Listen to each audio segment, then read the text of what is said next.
मध्ये आपलं स्वागत आहे। मी अनिस अहमद पवारचे ठळक बातम्या। हिंगोली तालुका व शहर काँग्रेस कमिटीच्या वतीने ईव्हीएम हटाओ राज्यव्यापी स्वाक्षरी मोहीमला मोठा प्रतिसाद। तालुका व शहर काँग्रेस कमिटीच्या वतीने ईव्हीएम हटाओ मोहीम राज्यव्यापी स्वाक्षरी मोहिमेचे आयोजन 8 डिसेंबर रोजी हिंगोली येथे करण्यात आले होते। हिंगोली शहरातील महात्मा गांधी चौक यांच्या पुतळ्यास अभिवादन करून 8 डिसेंबर रोजी स्वाक्षरी मोहिमेला सुरुवात करण्यात आली।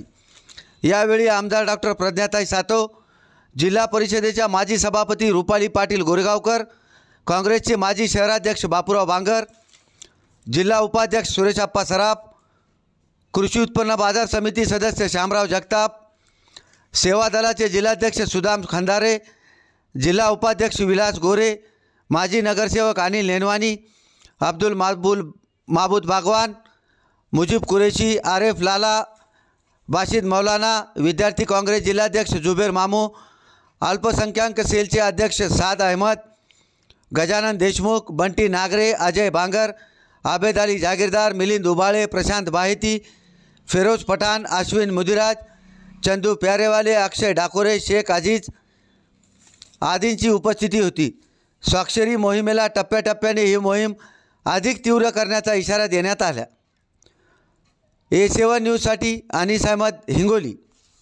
मार्कडवाडीमध्ये जे आंदोलन चालू आहे ते ईव्हीएमच्या विरोधात आंदोलन चालू आहे। तिथे सर्व लोकांना बॅलेट पेपरवरती मतदान हवं आहे, तिथेच नव्हे तर पूर्ण महाराष्ट्रात आणि संबंध देशातच। परंतु तिथे त्यांना ते घेऊ दिलं जात नाही आहे, त्यांच्यावर त्यांना रोखल्या जात आहे आणि त्याच्यामुळे शरद पवार साहेब आणि जयंत पाटील साहेब आज सकाळी तिथे गेलेले आहेत। आमचे नेते राहुलजी गांधीसुद्धा तिथं जाऊन लॉंग मार्च करण्याची शक्यता आहे।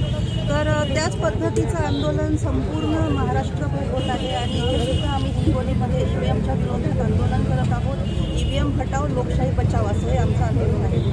तुमची काँग्रेसची दिशा काय असणार आहात? आपण प्रदेश उपाध्यक्ष आहात ईव्हीएमच्या विरोधामध्ये।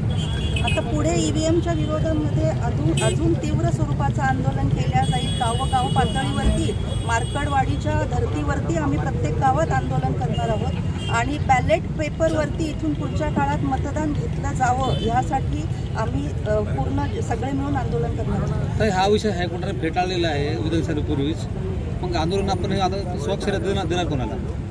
हे पुन्हा आम्ही आता हे कोर्टामध्येच पुन्हा घेऊन जाऊ, सुप्रीम कोर्टापर्यंत आम्ही घेऊन जाणार आहोत। शरद पवार साहेबांनी सुद्धा सांगितलेली आहे की पुढची केस सुप्रीम कोर्टात दाखल केली जाणार आहे। महागाई वाढलेली आहे, हिंगोलीमध्ये तिप्पट घरपट्टी आणि मालमत्ता कर देखील वाढवलेले आहेत, त्यासाठी काय आंदोलन असेल?